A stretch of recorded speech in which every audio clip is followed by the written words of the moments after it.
Yeah, hi everyone. Welcome back to my YouTube channel. I also do a podcast called Take the Red Pill. It's on Podbean. If you want to listen to some of the other stuff that I do. Okay. Basically, like I said earlier, what I do is I look at things that are going on that are current. I'll search around, get some information, formulate some sort of consensus around that, and then basically talk about it and put it out there and see what people think. And yeah, if you want to leave feedback, please do. You can do it on the YouTube channel. Do you know what I mean? And so today we're still in COVID-19 lockdown. So what I'm going to talk about today is not so much about COVID-19 itself. I did that yesterday, and I'll probably do a bit more as more and more information comes available over the next days and weeks and months. But what I'd like to talk about today is what I believe COVID-19 has highlighted in our society, and I think this is really, actually gives us an opportunity to look at things very, very differently. I remember sort of through the general election campaign and that's just gone on a few months ago that there was a thing that was run that was really interesting, and it said socialism. Margaret Thatcher said eventually you run out of other people's money.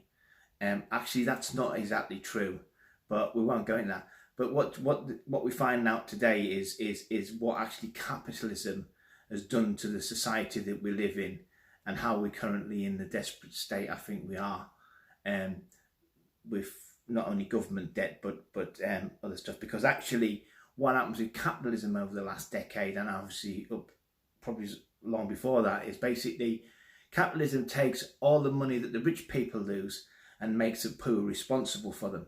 So what basically it means is that we're indebted into poverty, and because of that, certain things suffer. Public services being the most obvious one, and then there's a domino effect that runs through that. So what is that? What is interesting about what COVID-19, I think, and the pandemic is exposing in this country is that actually the people who are important, and I got told that the wealth creators are important. The people who are important are actually the people who are on the very low end of the ladder. So without them, there is no movement. The lorry drivers, the carers, the supermarket staff, the delivery men, the postmen, the farmers, all the people who earn probably the lowest average wage in society, and now the only thing that's standing between us and lack of food, lack of water, lack of care with the nurses, etc., etc. And it's interesting about these people because what they are is, we've moved in a society where most of them have moved on to 0 hours contracts, which I think are an abomination, to be honest with you. And they have no protection. Because of that, they generally live in poor housing, which has been an exploitation of not having a social housing system. They live on the breadline of week to week and month to month.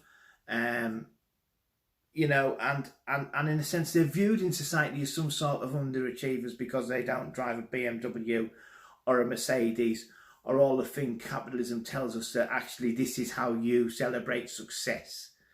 Well, I don't hear a lot of millionaires and billionaires piping up telling us how much money they're going to give us to help fight coronavirus. It's really a mess. I don't see any of them out there doing it. I mean, I'm not saying there are companies that aren't ethical, that there certainly are, but, they are the exception and not the rule, and, what's happened in this case again is actually the taxpayer has actually had to step in to save people's jobs. But we also need to save the company as well, because that's really important, obviously. I don't agree with that, to be honest with you. I think if you want capitalism, have it very simply. When something goes wrong, you either put your own money in or your business goes under, and then when things turn around, it regenerates and it comes back. That's how it's meant to work, but that no longer works, because the government will always step in and save us. It did it a decade ago with the banks, and we're doing it again now. And the thing is, actually, if we'd had a good welfare state a properly funded welfare state, if we'd had social housing, yeah, so there's no need for private landlords to be, for people to have to pay exorbitant rents on housing benefits. If you have labour rights and good protection for your low cash wages, and they are valued and given a proper living wage, and believe me, £8 or £9 an hour is not a living wage. It's not. Do you know what I mean? It might be in some areas of the country, but for the vast majority of it's not some areas of the country. If you have all that, then actually, you don't need, when stuff goes wrong, like it has, in this case, for the taxpayer to shell out billions and billions and billions. Because actually it's not the government that is spending the money, it's me and you. We picking up the tab. If you think Boris Johnson and the rest of his little crowd, are somehow funding this, they're not. Remember, governments don't have any money. They have taxes from the people. You know what I mean? And they're meant to distribute them fairly. And obviously, you can argue that however you want to do. Do you know what I mean? So, that sort of thing that is now coming home to roost, is highlighting it. And to be honest with you, I feel really good that the country's acknowledging that these people have absolutely fantastic value. You know what I mean? But the bottom line is, it's going to be such a sad situation if actually we go out there on a Thursday night and clap them and tell them how good they are, and they're going home risking their lives. You know what I mean?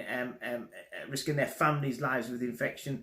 You know what I mean? For £10 an hour to live in very poor conditions with no job security or holiday pay. This isn't fucking acceptable anymore, and it shouldn't be acceptable. So I'd much prefer if people didn't clap, do you know what I mean? But actually, got really emotive and actually get themselves out there and say, hang on a minute, this needs to stop now. This needs to end. And actually, this is the time to end it. The time's not to end it when it's over. If the government's got unlimited money at the moment, then start paying these people. Start paying these people a proper wage, or make the companies pay them a proper wage. Because remember, the care homes, if they do get, most of it's privatisation through the back door of the NHS. That's all it ever was and all it ever is. And all the others, carers, care in the community, all the other stuff, it's all about, siphoning money from the taxpayer to the private sector. It has nothing to do with care. It has to do with profit.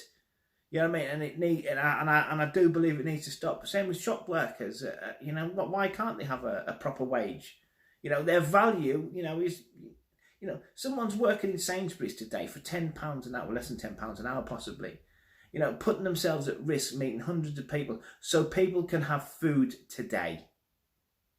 And this is the real disparity in our society. This is a real divide, and the time of infinite growth and greed is good. I think, it needs to come to an end, and it needs to come to an end, not when this is over. It needs to come to an end today, like now,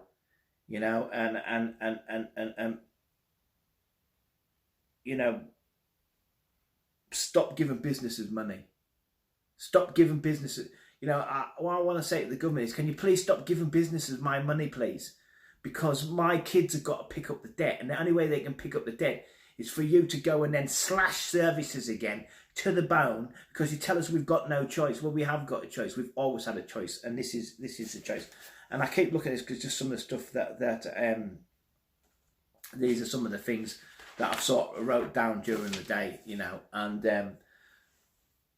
and looking at the spin that gets put on this, how valuable these people are and how heroic they are. I completely agree. They are heroic. Actually, they are going above and beyond what is needed. But I think they do it because at the end of the day, they don't have a choice. The DPD driver and all the other drivers don't have a choice. They're 0-hour contract, self-employed. Yeah, their choice is very simple. Get in the van, risk your life for a pittance, yeah, or pack your job in and try to survive on £90 a week, but you're not going to get that for another 5 weeks because that's the way the welfare state works. And if you're in private accommodation, then you run the risk of being, evicted. And they say it's not going to happen. Trust me, it's happening. It's happening. in this country right now, people will get served with eviction notices because they can't pay the rent, and because there's a loophole in it, because there's always a loophole in it, because there has to be a loophole in it. You know, so these are the things most of my life I've tried to raise. This is the stuff that I've said is wrong and wrong and wrong and wrong and wrong and wrong and wrong for the last 40 odd years. Yeah. If people truly want a fair, decent society, yeah, then you need to treat people fair and decency. You do not need to give them a tag. You do not need to call them a hero. You do not need to clap them at 8 o'clock when the shit hits the fan. What you need to do is you need to pay them a proper wage. You need to supply them with proper housing. You need to give them, you know, the opportunity to live life and not live with the fear of poverty hanging over them. And 0 hours contracts need to be gone. And so if you really want to get out there and you really want to shout for our heroes tonight, please shout for our heroes tonight. But remember what they generally face a day at a time. And ask yourself, is it really good enough anymore? Because I certainly don't think it is. I certainly don't think it is. But to be honest with you, I never have. So, yeah, I just ask people to have a little bit of think about that. This is what COVID-19 has showed up in our society. Okay, take care, stay safe, stay indoors, and I'll be back soon.